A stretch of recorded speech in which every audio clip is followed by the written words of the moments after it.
Assalamualaikum warahmatullahi wabarakatuh.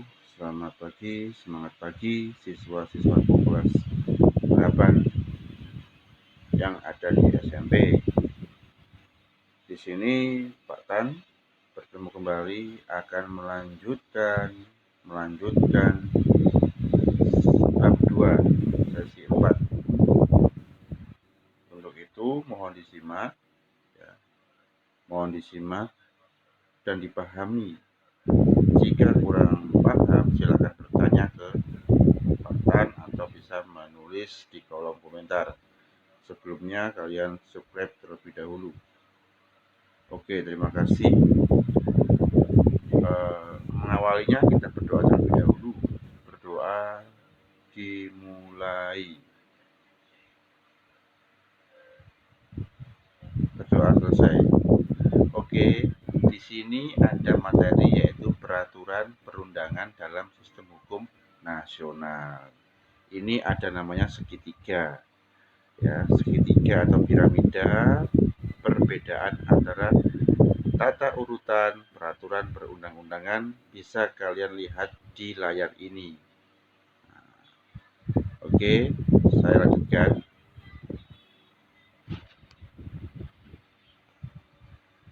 Substansi tata urutan peraturan perundang-undangan bahwa lembaga negara yang berwenang menguji undang-undang terhadap undang-undang dasar. Yang ketiga, lembaga negara yang berwenang menguji peraturan perundang-undangan di bawah undang-undang terhadap undang-undang. Di sebelahnya ada piramida. Perbedaan Undang-Undang Nomor 10 Tahun 2004, Undang-Undang Nomor 12 Tahun 2011.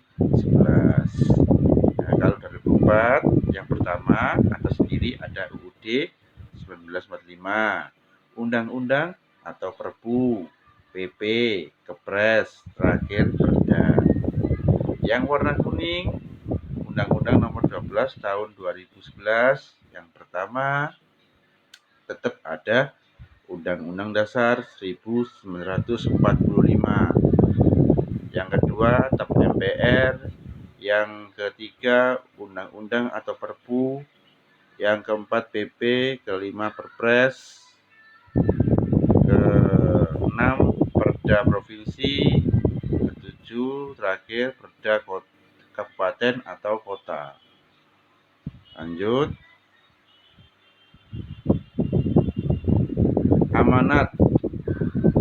Amanat TAP MPR nomor 1 MPR 2003 dibentuknya undang-undang sesuai dengan substansi TAP MPR RI nomor 3 MPR 2000. Nah, ini ya. Ini ada hasil kajian dengan telah terbentuknya 3 undang-undang yang mengatur 3 substansi utama dalam TAP MPR RI nomor 3 MPR 2000, yaitu silakan kalian simak dan dibaca sendiri, dipahami ya. Oke, lanjut.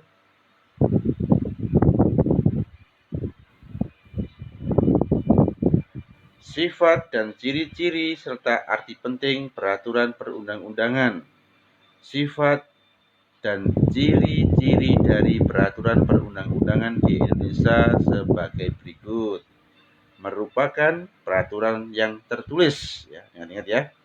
Yang B, dibentuk, ditetapkan, dan dikeluarkan oleh lembaga negara atau pejabat yang berwenang, baik itu di tingkat pusat maupun tingkat daerah. Yang C, merupakan norma hukum atau aturan yang mengatur pola tingkah laku. D, mengikat secara umum dan menyeluruh. Selanjutnya, arti penting dari peraturan perundang-undangan adalah sebagai berikut. Pertama, memberikan kepastian hukum bagi setiap warga negara. Yang kedua, menciptakan rasa keadilan bagi setiap warga negara. Yang ketiga, memberikan perlindungan bagi setiap hak warga negara. Yang D, menciptakan ketertiban dalam hidup bermasyarakat, berbangsa, dan bernegara.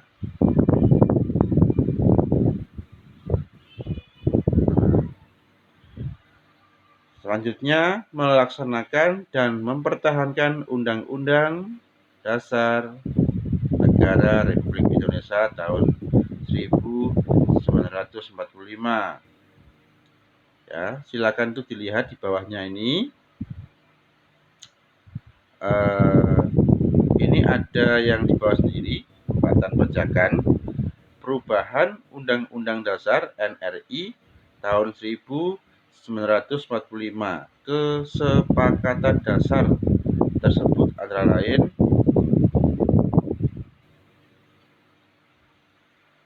A. Tidak mengubah pembukaan UUD NRI tahun 1945. B. Tetap mempertahankan Negara Kesatuan Republik Indonesia. C. Mempertegas sistem pemerintahan presidensial. D. Penjelasan Undang-Undang Dasar Negara Republik Indonesia tahun 1945 ditiadakan serta hal-hal normatif dimasukkan ke pasal-pasal batang tubuh. E. Melakukan perubahan dengan cara adendum. Nah, apa adendum? Nah, coba nanti selanjutnya Pak Tan akan menjelaskan apa sih adendum itu.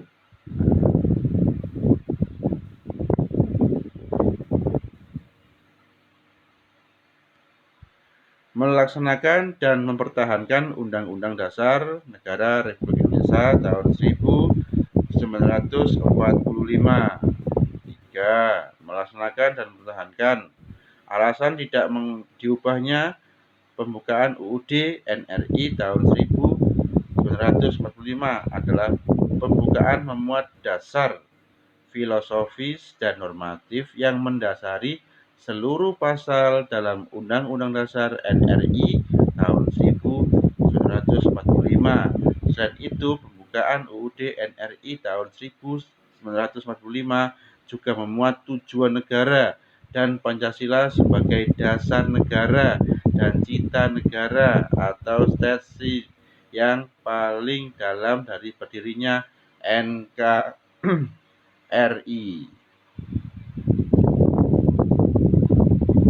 Bentuk negara Indonesia tidak dapat diubah, ya, didengarkan ya. Bentuk negara Indonesia tidak dapat diubah sesuai dengan yang tercantum dalam pasal 37 ayat 5 UUD NRI tahun 1945.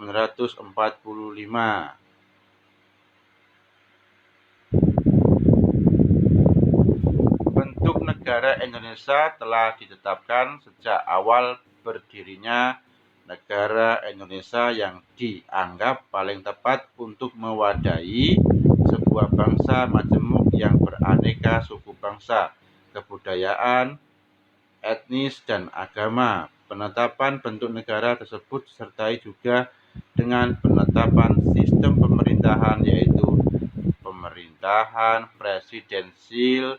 Sistem pemerintahan Indonesia yang presidensil dipertegas dalam perubahan UUD NRI tahun 1945 pasal 4 ayat 1. Selanjutnya, penjelasan UUD NRI tahun 1945 dihapus dan beberapa hal normatif dimasukkan ke batang tubuh. Hal tersebut dilakukan agar terhindar dari kesulitan ketika menentukan status penjelasan dari sudut pandang sumber hukum dan tata urutan peraturan perundang-undangan. Sebelahnya, perubahan UUD NRI tahun 1945 dilakukan dengan cara adenaum, artinya adalah perubahan UUD NRI tahun 1945 dilakukan dengan tetap mempertahankan naskah asli UUD NRI tahun 1945 dan naskah perubahan UUD NRI tahun 1945 diletakkan melekat pada naskah asli. ya, ingat ya. Sebagai seorang siswa dan warga negara Republik Indonesia, kita wajib melaksanakan dan mempertahankan UUD NRI tahun 1945. Hal tersebut dapat kita lakukan dengan beberapa cara sebagai berikut. Nah, di sekolah, ini kan ada 6 ya, 6 atau lebih. Mungkin kalian bisa membaca sendiri. Ya. Ada salah satu yang saya bacakan. Yang nomor 3, melaksanakan dan mengikuti kegiatan upacara bendera dengan tertib dan hikmat agar dapat meningkatkan kecintaan kepada nusa dan bangsa. Apalagi ya? Oh ya, nomor 6. Berteman dengan siapa saja tanpa membedakan agar tidak memunculkan permusuhan dan perkelahian. Nomor 5, ini yang penting, menghargai pendapat teman sebagai wujud dari keadilan dalam berpendapat dan mengemukakan pendapat. Oke, ada selanjutnya ini di lingkungan tempat tinggal. 1. Menghormati dan menyayangi seluruh anggota keluarga. 2. Bergaul dengan tetangga tanpa membeda-bedakan. 3. Bermusyawarah dengan anggota keluarga maupun tetangga untuk memutuskan masalah bersama sehingga tidak terjadi permusuhan. 4. Mengikuti kegiatan yang dilaksanakan di lingkungan sekitar tempat tinggal. 5. Ikut serta dalam menjaga keamanan dan ketertiban lingkungan sekitar. Sebelahnya ada lingkungan masyarakat luas. 1. Contohnya, memberikan dalam berbagai bentuk kepada fakir miskin yang membutuhkan. 2. Memberikan bantuan, pengetahuan, dan keterampilan bagi orang yang membutuhkan sebagai upaya untuk meningkatkan kesejahteraan orang tersebut. Ya, ini yang di bawah sendiri ada soal, ada 5 soal. Silakan kalian kerjakan. Mungkin yang tadi Pak Tan jelaskan, ada yang ditanyakan, silakan bertanya. Bisa menulis di kolom komentar di YouTube-nya Pak Tan. Ya. Nanti Pak Tan akan jawab. Soal ini tolong dikerjakan dan dikumpulkan. Sekian dari Pak Tan. Saya minta maaf jika terlalu cepat menjelaskan. Saya minta maaf, dan sebelumnya kita berdoa terlebih dahulu untuk mengakhiri mata pelajaran PKN. Berdoa mulai. Berdoa selesai. Sekian dari saya, Pak Tan. Jangan lupa semangat, patuhi protokol kesehatan, dan selamat pagi. Assalamualaikum warahmatullahi wabarakatuh.